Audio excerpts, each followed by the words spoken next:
Yo, what up? It's your boy Southside Gee A60 back with another video, and today we got the breakdown for episode 3 of Daredevil season 2, Born Again. All right, let's get into it. Episode 3. Following Matt's second scuffle and escape from the task force goons, the police presence rises in the city. Someone bikes past the red word resist on the sidewalk. We can see some more Fisk U's with the capsized Northern Star stenciled on the subway entrance with the word rotten written within a Big Apple image. Basketball courts are closed in accordance with the Safer Streets initiative, which someone tagged with a Fisk U. And Frank's hideout on his wall, he wrote the words, "For the fallen many, your sacrifice becomes our fury." We realize if you say Fisk you to somebody quickly, that sounds like something else, dog. So that just sounds crazy. Every time I hear the words Fisk you, that just sounds crazy to me. Cause I know it's Fisk, but it sounds like fist when you say it fast. Like, dog, that just sounds crazy. that the goon that Karen kidnapped is Saunders. Saunders showed up in a brief scene in the season 1 finale, episode 9, when his partner Bert killed a kid and then lowered his hat and claimed that he was a masked vigilante. This freaks Saunders out, and now he's defecting to help Karen and Daredevil. Daredevil shouts, "You're a liar!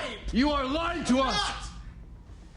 He's telling the truth. Among Matt's abilities is hearing people's heart rates to know when they're lying. Saunders lets them have his key card with a QR code covered by fingers so we can't scan it that he says will let them through the Red Hook facility. Heather Glenn hammers a nail into her wall that causes a long crack to form in the drywall. Yeah, what was the little point of things that? like this can sometimes do to people suffering from PTSD, it does cause a panic attack in her. Maybe the line reminds her of the line that Muse cut into her arm. Maybe it's something else. But then we see that she kept Muse's mask and uses it to do something. Maybe calm herself down, maybe convincing herself that she has some control over this man who nearly killed her. But if this is the face she continues to see as a ghost, is this really why working? would you keep that around, I thought of what could happen next in the theory time section at the end of the video. Kirsten runs into Heather and we learn Jack Duquesne's trial was moved up 2 weeks. I understand that Heather was traumatized by Muse, but her and Fisk equating this idea of a vigilante with a serial killer just because they both wear masks?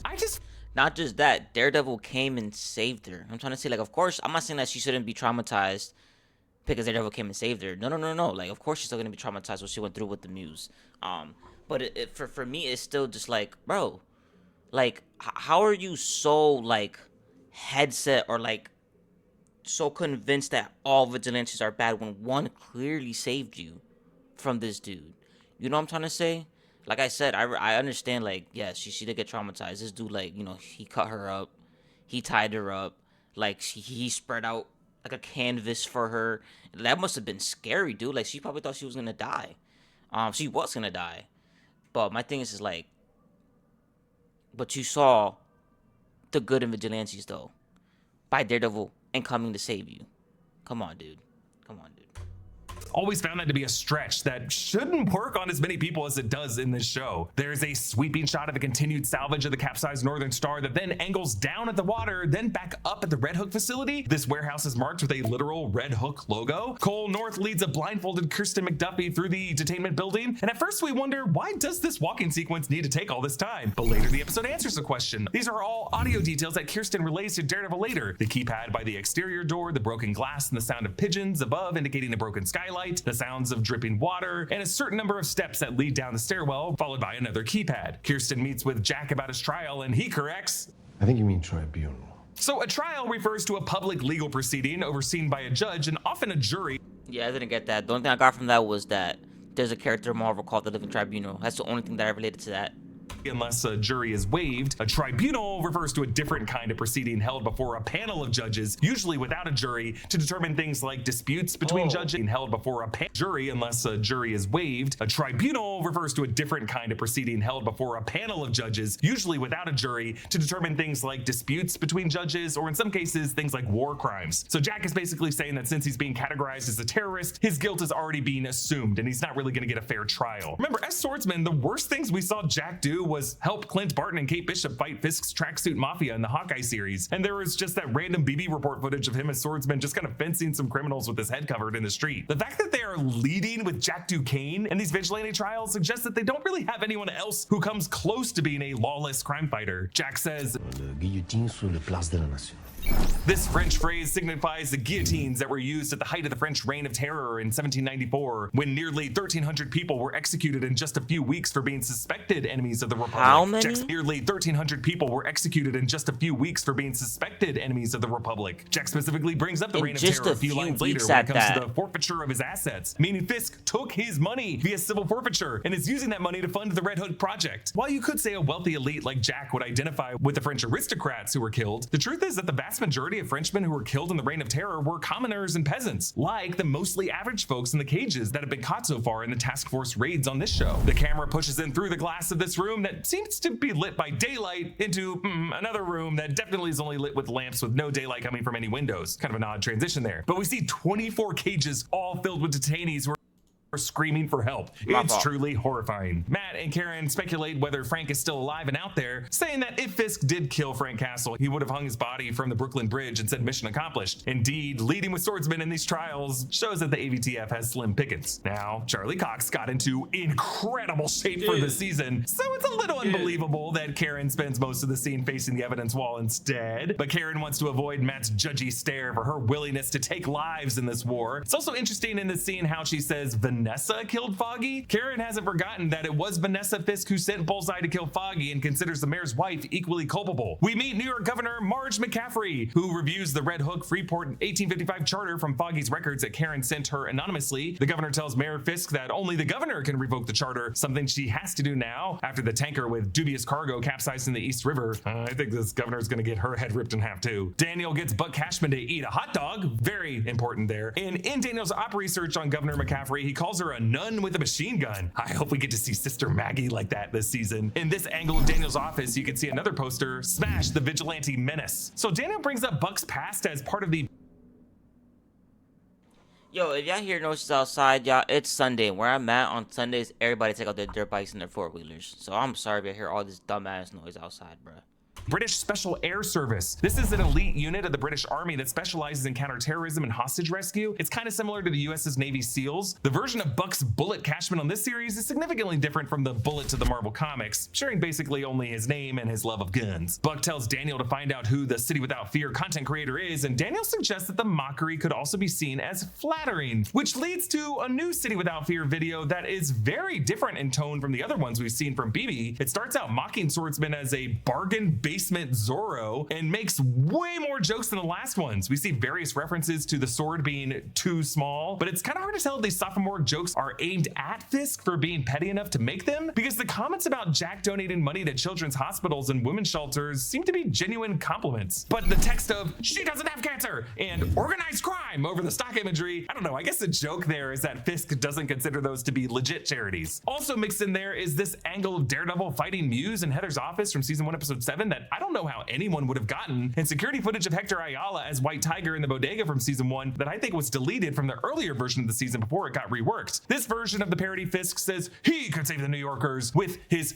friendly neighborhood task force, and I'm gonna consider that to be our second official Spider-Man reference from Kingpin on this show. Friendly neighborhood, we saw what you were doing there. And while the shots of the AVTF aren't that unflattering to the goons, the aerial shots of the Red Hook facility with the warning of "and or throw you into a windowless box where no one can find you," yeah, this definitely ends on an anti-Fisk note. I don't know, all this feels like several layers deep, like a sketch from a UCB 101 student who keeps putting a hat on a hat on a hat. But maybe that's the intent, because the second of the two Max Headroom broadcasts from 1987 was also trying way too hard to be funny with overly layered references that went over the heads of the intended audience. So I don't know if it was just seeing this City Without Fear video after the scene where Daniel Blake defended them as potentially flattering, or the suddenly excessive jokes compared to the other ones, or the criticism of Jack Duquesne in it, but I kind of wonder if this one could have been shot and edited by Daniel Blake, or maybe Daniel working with BB, or BB editing it to make it look like it was Daniel Blake's sense of humor. I don't know, I'm probably just overthinking it, and the editor who works on this show assigned to cut this was just told to make it as chaotic as possible. On to the tribunal of Jack Duquesne. Chief Justice Waters takes her seat and pops in some pills while nursing a headache. She's joined by two other judges, one of whom says this: What's with the face? Buck up, buttercup. I don't know, maybe we're gonna find out this judge, maybe all three judges have been gotten to somehow by Fisk's pressure. This trial is like... Dude. Alright, just make sure I'm still recording. Dude, that shit was so weird to me. Like, they kept holding on those judges. Like at first it was like, okay, the scene is just starting, they're just showing the people that are in the room. But no, they kept holding on those judges. So yeah, I think these judges are gonna come back later in the season. For sure, most likely gonna be working for Fisk.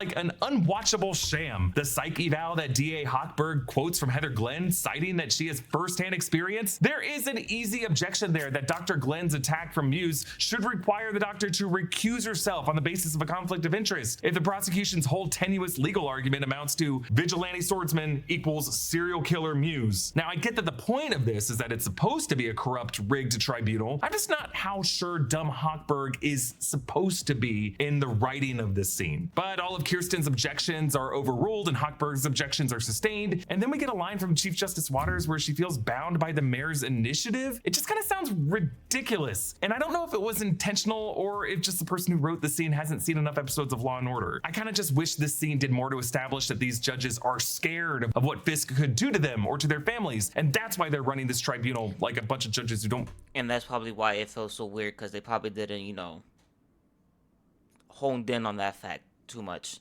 so I didn't understand. That's probably why I was so confused at that scene.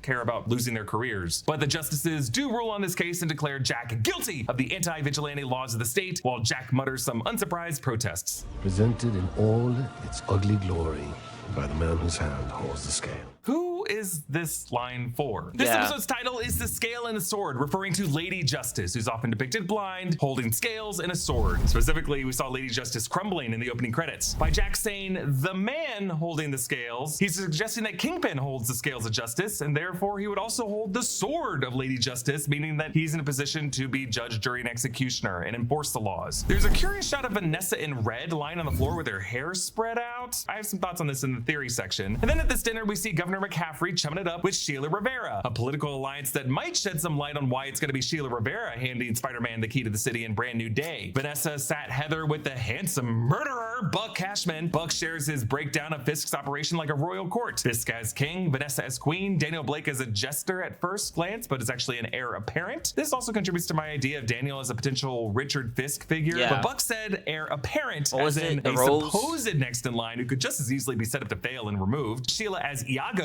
referring to the traitorous protagonist in Shakespeare's Othello. Not every royal court has an Iago as a rank, but whatever. And Buck considers himself a knight. But they don't discuss what Heather represents. If I had to say, it would be a royal doctor like Rasputin, administering dangerous pseudoscience, or perhaps an archbishop or high priestess who claims to provide a moral authority to the king's actions. As Fisk goes to make a toast, Governor McCaffrey beats him to the punch and commends him and his full staff for all their progress. Fisk watches this while holding a dinner knife in a threatening posture, like he needs a knife. He's got two perfectly good murdering hands right there. Powell and North tell the doomed Russian dock workers who offloaded the munitions from the Northern Star to stay put on the boat. Kirsten drinks off her loss at Franklin 820, watching a BB report about Fisk's upcoming boxing match. This local New Yorker says the vigilantes are next, and Lord, I hope this starts a tradition in the MCU of true Marvel fighter matchups. Wig Karen shoulder checks Kirsten, and Daredevil chats with Kirsten, with Charlie Cox doing a great whisper snarl to disguise his voice across the room. We revisit all the steps Kirsten took into the detention center, with Matt now using these auditory details to infiltrate the facility. The broken skylight, the roosting pigeons, the leaky water pipe, and finally the keypad that Saunders' badge lets him bypass. Matt listens carefully to hear two goons on the other side of the door, so he goes charging through that door to catch both off guard. And from this entrance, for the next 3 full minutes, we do not cut. Ooh, we got a oneer. In reality, there are hidden edits throughout the sequence, like anytime there's a VFX transition through a wall or behind someone's body passing the frame, but the full fight all plays out in real time, and that's the thrill to it. The camera orbits around Daredevil as he tackles both goons and gives one's arm a compound fracture. Matt's devil sense goes off as he hears the ticking watch that he placed in the munitions crate on the boat, and then we zip back to Matt and follow him through the doors into the detainee room. Thankfully for all, Saunders' keycard opens not just the door, but also opens each of these electronic locks on the cages. Daredevil frees Jack Duquesne, who then helps out Berto and Javi, who got detained in the bodega in episode 2. Daredevil hands Jack a piece of rebar, and the way Jack twists it, you can tell this dude is more comfortable holding something that he can stab people with. Daredevil then frees Ariana, the Greek restaurant owner, and while he does this, in the background, a very big goon just launches one detainee. Matt leaps off a cage to knee this dude before he can shoot someone, and then Matt billy clubs both goons, and without missing a beat, he turns back the camera and just chucks his club in our direction, and the camera whip pans to follow the movement directly into the forehead. This whole episode, for me, was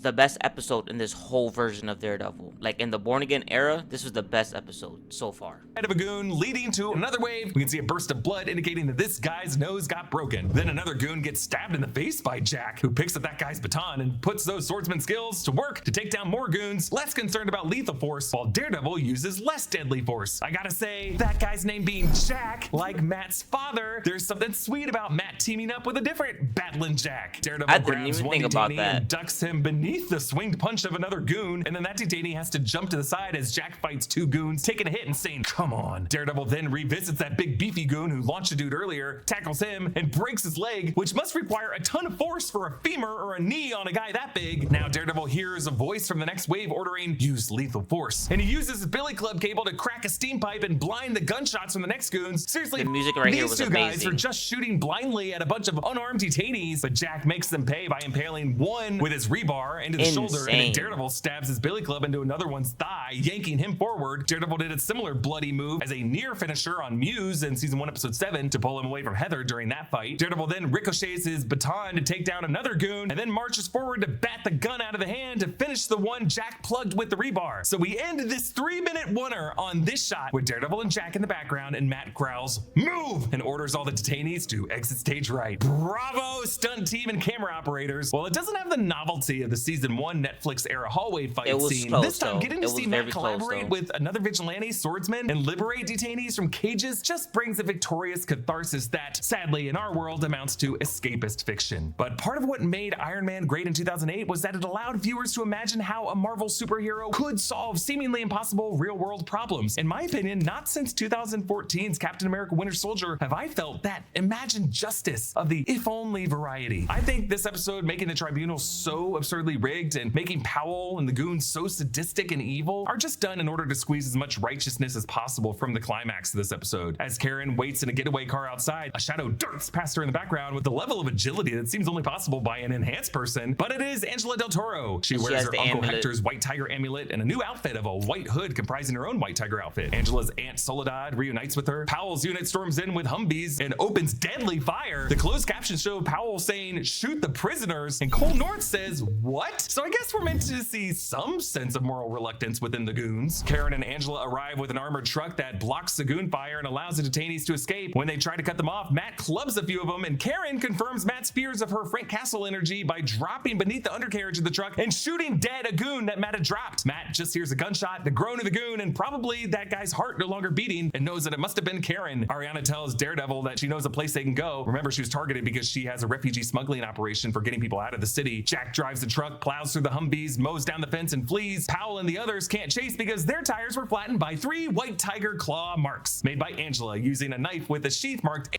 I'm not gonna lie, every time they brought up Hector Ayala and like anything with White Tiger, that should made me tear up, dog. Cause like the dude died in real life. I'm trying to say rest in peace. And like man, I'm gonna keep it a buck with y'all. Long story short, I'm Puerto Rican. He was Puerto Rican, so I felt like damn, like we lost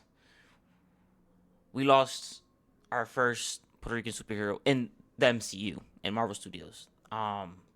Is there another? Anyways, yeah. Every time they brought him up, I just teared up like something crazy.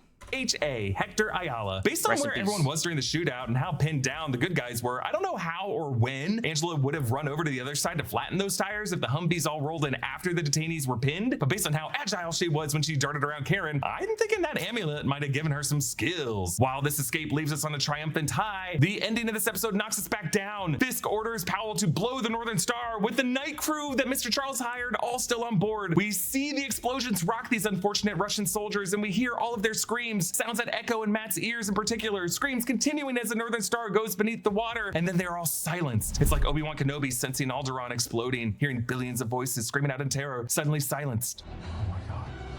He killed them. He killed them all. Matt described his perception to Claire Temple as a painting of a world on fire, but perhaps even more frightening than a world on fire is a fire that goes suddenly cold and silent before you had a chance to do anything about it. On to theory time, because I'm trying to save my bigger swing theories for sections at the end that don't accidentally If I don't want to be spoiled, just in case, skip this.